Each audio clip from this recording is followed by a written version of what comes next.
नमस्कार दोस्तों, स्वागत है आपका हमारे YouTube चैनल ऑनलाइन स्टडी में। तो दोस्तों, जैसा कि थंबनेल आपने देख ही लिया है, आज हमारा चौथा दिन है उत्तर प्रदेश एक नज़र में सीरीज का। इसमें हम वही क्वेश्चन पढ़ रहे हैं जो हमारी परीक्षा के लिए काफ़ी उपयोगी हैं, काफ़ी महत्वपूर्ण हैं। अगर इतने क्वेश्चन आप पढ़ लेते हैं या एक बार पूरी प्लेलिस्ट देख लेते हैं उत्तर प्रदेश की, तो मुझे नहीं लगता कि आपका कोई भी प्रश्न इस सीरीज़ से बाहर जाएगा। दोस्तों, अगर PDF चाहिए तो आप हमारे टेलीग्राम चैनल पर आ जाइए, उसका लिंक मैंने नीचे डिस्क्रिप्शन में दे रखा है। और सबसे बड़ी बात, अगर आप उस पर ज्वाइन कर लेते हैं तो उससे आपको फ़ायदा ये होगा कि उसमें मैं कुछ इम्पोर्टेंट चीज़ें जो मुझे जानकारी रहती है उनको अपडेट में डालता रहता हूँ, क्योंकि हर चीज़ के लिए वीडियो बनाना संभव नहीं हो पाता है। तो अगर आप टेलीग्राम चैनल से जुड़े रहेंगे तो कुछ ना कुछ आपको इम्पोर्टेंट चीज़ मिलती रहेंगी। करंट अफेयर भी उसमें रेगुलर आती रहती है, डे बाई डे की, विद डिस्क्रिप्शन के साथ, विद डिस्क्रिप्टिव। तो अब आपका बिना और समय नहीं बर्बाद करूँगा, चलिए शुरू करते हैं। तो दोस्तों, आज हम पढ़ेंगे कृषि एवं पशुपालन के बारे में। काफ़ी इम्पोर्टेंट टॉपिक है, एक ना एक क्वेश्चन जरूर बनता है। तो चलिए बिना आपका समय बर्बाद किए हुए शुरू करते हैं। इसमें पहला है, स्वतंत्रता से लेकर 1994-95 तक राज्य अर्थव्यवस्था में प्राथमिक क्षेत्र का योगदान सर्वाधिक रहा। तो इसमें आपको ये नोट रखना है कि प्राथमिक क्षेत्र किसको बोलते हैं? कृषि एवं पशुपालन को। अच्छा, प्राथमिक क्षेत्र ये हो गया, तो द्वितीयक क्षेत्र कौन सा होता है? द्वितीयक क्षेत्र कौन सा होता है? द्वितीयक होता है आपका उत्पादन से संबंधित। द्वितीयक क्षेत्र आता है उत्पादन के अंतर्गत। अच्छा, तृतीयक क्षेत्र क्या होता है? तृतीयक क्षेत्र जो होता है वो आपका आता है सेवाओं के अंतर्गत, जो उसमें वर्कर वगैरह लगे रहते हैं, उसकी जो सेवाओं के अंतर्गत तृतीयक क्षेत्र आता है। तो पहला स्वतंत्रता से लेकर 1994-95 तक, यानी कि जब देश आज़ाद हुआ उसके बाद 94-95 तक प्राथमिक क्षेत्र का योगदान रहा। फिर क्या हुआ? 95-96 के बाद प्राथमिक क्षेत्र का योगदान द्वितीय स्थान पर आ गया, और जो कि प्रथम स्थान पर आ गया आपका तीसरा क्षेत्र। और तीसरा क्षेत्र किसको बोलते हैं? सेवाओं को। ठीक, इतना समझ में आया आपको? अब हम आगे देखते हैं। प्रदेश की कुल जो कार्यशील जनसंख्या है, प्रदेश की कुल कार्यशील जनसंख्या के 59.3% लोग कृषि करते हैं, यानी कि लगभग 60% लोग अभी भी कृषि करते हैं। और प्रदेश में लगभग 74% लोग सीमांत कृषक हैं, और 16% लघु कृषक हैं, व 10% केवल बड़े कृषक हैं। ये भी डाटा आपको याद रखना है। वर्तमान में औसत जोत का प्रकार कितना है? 0.75 हेक्टेयर। ये कहीं कहीं 76 भी आ सकता है, तो इन जो भी 75 के आसपास डिजिट हो उसको ही सही करना है। सर्वाधिक बाढ़ प्रभावित क्षेत्र तो पश्चिमी क्षेत्र है, पूर्वी क्षेत्र है, बुंदेलखंड तथा मध्य क्षेत्र है। प्रदेश में 1 हेक्टेयर से कम आकार वाली जोतें कुल जोतों का 76.87% है। मतलब जितनी भी जुताई होती है उनमें 1 हेक्टेयर से कम आकार वाली जोतों की संख्या 76.87% है। कपास की फसल की बुआई जून और जुलाई में की जाती है। आम के लिए प्रशिक्षण एवं प्रयोग केंद्र लखनऊ में है। अच्छा, ये लखनऊ में क्यों है? क्योंकि वहाँ पे ही आम का उत्पादन ज़्यादा होता है। मलिहाबाद जो जगह है, और मलिहाबाद के आम भी प्रसिद्ध हैं। प्रदेश के 3 कृषि निर्यात क्षेत्र हैं, लखनऊ है आपका, सहारनपुर और आगरा। ये 3 कृषि निर्यात क्षेत्र हैं। भारत के लगभग 90% मैथा ऑयल का उत्पादन उत्तर प्रदेश करता है, और जो मैथा ऑयल होता है वो शिवाला के पत्तों से निकाला जाता है। मैथा ऑयल जो है वो शिवाला के पत्तों से निकाला जाता है। आगे देखते हैं।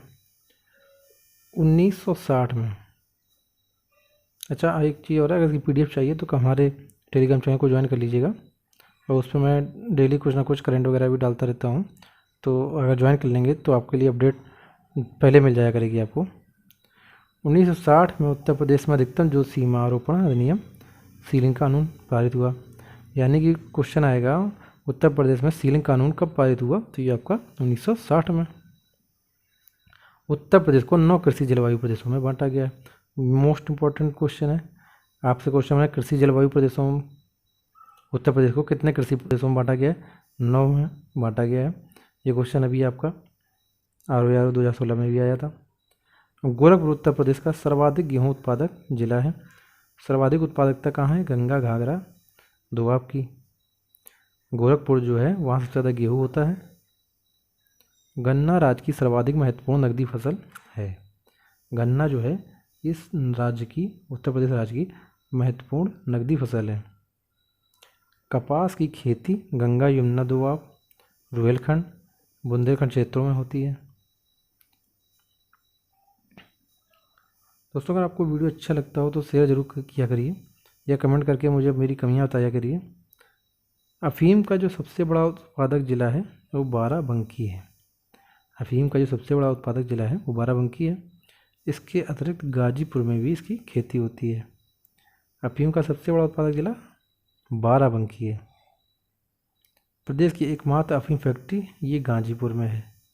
प्रदेश का एकमात्र अफीम फैक्ट्री गाजीपुर में है। अफीम कहाँ होता है? अगर इसको याद रखना है मैं तरीका ही बता देता हूँ। अफीम की फैक्ट्री कहाँ लगेगी? जहाँ गांजा ज़्यादा होगा, यानी कि गांजा से गाजीपुर और अफीम की फैक्ट्री। इससे से आप रिलेट करके याद कर लीजिएगा। प्रदेश में आम की प्रमुख जातियाँ अल्फांसो है, नीलम है, दशहरी। इम्पोर्टेंट है, इसको भी याद रखिएगा। प्रदेश की प्रमुख आपको क्वेश्चन आ जाएगा, अल्फांसो किसकी प्रजाति है या दशहरी किसकी प्रजाति है? तो ये आपको याद रखना होगा। अच्छा, प्रदेश में जितने भी आम को देश के विभिन्न शहरों में नवाब आम के नाम से जाना जाता है। मतलब जो उत्तर प्रदेश से आम जाता है उसको नवाब आम कहते हैं। और नवाब आम क्यों कहते हैं? कि अधिकतर आम आपका लखनऊ के आसपास होता है और लखनऊ नवाबों का शहर कहा जाता है। प्रदेश में अमरूद की प्रजातियाँ करेला, धौलका, लखनऊ 49, इसको सरदार भी बोलते हैं, लिली सुरखा और इलाहाबादी सफ़ेदा है। ये भी आपको याद रखना है, ये क्वेश्चन जरूर बनेंगे। केले की प्रजातियाँ, अब केले की प्रजातियाँ हैं चीनी चंपा, दूध सागर, अल्फान व अधेश्वर हैं। चीनी चंपा, दूध सागर, अल्फान व अधेश्वर हैं। इलाहाबाद में प्रदेश का पहला केला पकाने का संयंत्र लगाया जा रहा है। इलाहाबाद में प्रदेश का पहला केला पकाने का संयंत्र लगाया जा रहा है। आंवला उत्पादन में प्रतापगढ़ जिला अग्रणी है। आंवला उत्पादन में प्रतापगढ़ जिला अग्रणी है। आलू निर्यात जोन आगरा में है। आलू का जो निर्यात जोन है वो आगरा में है। बुंदेलखंड क्षेत्र में हल्दी और अदरक का उत्पादन होता है। बुंदेलखंड क्षेत्र में हल्दी और अदरक का उत्पादन होता है। महोबा पान की खेती के लिए प्रसिद्ध है और महोबा में ही 1981 में एक पान अनुसंधान एवं प्रशिक्षण केंद्र स्थापित किया गया। प्रदेश में कुल 20 कृषि पारिस्थितिकी क्षेत्र हैं। प्रदेश में कुल 20 पारिस्थितिकी क्षेत्र हैं। प्रदेश में कुल 8 मृदा समूह क्षेत्र हैं। एक आप याद रखा करिए, जब मैं वीडियो बनाता हूँ तो उसमें आप देखते हैं ये टिक इस तरह से लगे रहते हैं, तो ये टिक मैंने वहाँ लगा रखे हैं जो काफ़ी इम्पोर्टेंट क्वेश्चन है, तो इनको आप ध्यान रखिए। इनको तो आपको ज़रूर से ज़रूर याद रखना है जिनमें भी टिक लगे होंगे। कुर्कालसील जनसंख्या में कृषक 29% है। कुर्कालसील जनसंख्या में कृषि श्रमिक 30.3%। शस्य गहनता 153.79% है।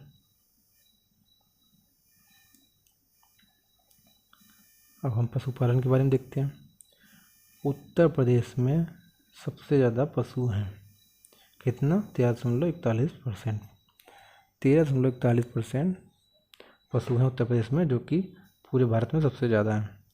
कुल पशुधन में गाय है 10%, इसको 10.6%, तथा भैंस है 19.1%। भरारी जो झांसी में है उसमें पशु चारा बैंक स्थापित है। भरारी झांसी में है पशु चारा बैंक स्थापित है। पशुओं की विशेष चिकित्सा के लिए 7 पशु चिकित्सा क्लिनिक गोरखपुर, देखिए, पशुओं की विशेष चिकित्सा के लिए 7 पशु, ये 3 पहले थे, अब 7 हो गए हैं, 7 पशु चिकित्सा की पाली क्लिनिक।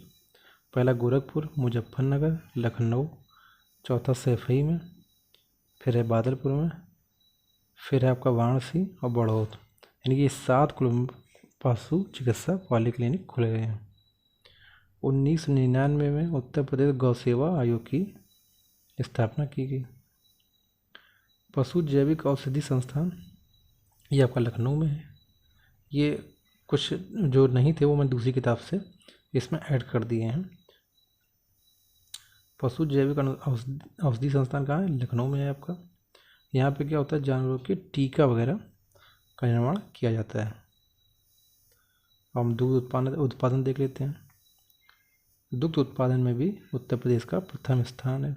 जब सबसे ज़्यादा पशु है तो दूध भी ज़्यादा होगा। वर्ष 1973 में ऑपरेशन फ्लड राज्य के 3 जिलों वाराणसी, मेरठ और बलिया में शुरू किया गया। उत्तर प्रदेश में वर्ष 1996-97 में दुग्ध विकास विभाग द्वारा महिला डेयरी योजना चलाई जा रही है। अच्छा, एक पुरस्कार भी देती है सरकार, गोकुल पुरस्कार योजना। इस पुरस्कार के माध्यम से सहकारी क्षेत्र के अंतर्गत दुग्ध उत्पादकों को प्रतिस्पर्धा कराने एवं दुधारू पशुओं को रखने के लिए प्रेरित किया जाता है। यह राज्य के प्रत्येक जनपद में सर्वाधिक दुग्ध उत्पादन करने वालों को दिया जाता है। और राज्य दुग्ध परिषद की स्थापना कब हुई थी? यह आपकी हुई थी 1976 में। तो दोस्तों, आज हमारा ये टॉपिक कृषि पशुपालन का समाप्त हो गया है। अगर आपको पसंद आए तो अपने दोस्तों का शेयर और सब्सक्राइब जरूर करिएगा। PDF आपको टेलीग्राम चैनल पर मिल जाएगी। चलिए, धन्यवाद।